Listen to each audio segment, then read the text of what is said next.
wigatine aku sowan mrene iki apa?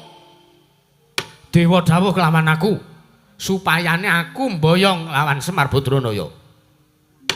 Tak boyong ning negaraku ora ketang tulung kedheping meninggal.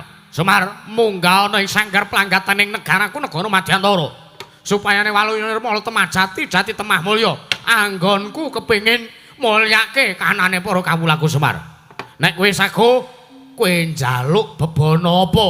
Nek kowe gelem kowe njaluk omah tingkat pira? Tak pinanggani, tak aturake Semar. Nek wis sago kowe njaluk mobil. Mobil, njaluk mobil pira? Njaluk omah tingkat pira? Njaluk bojo pira? Pun nek bojo ampun, nek bojo ampun.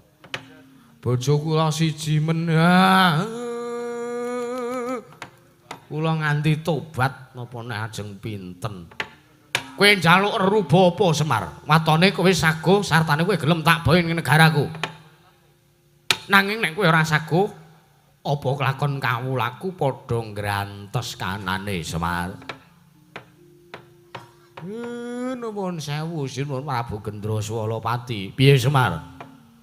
Sagendakan iki kula dereng saged matur merga kula dhewe ya nembe judheg menembe cuntel penggalih kula.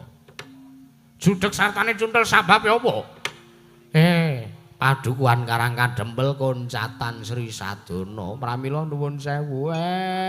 Leh kula iso sowan teng negarane sampeyan nek kanan Karang Kadempel pun tentrem lho Sinuwun.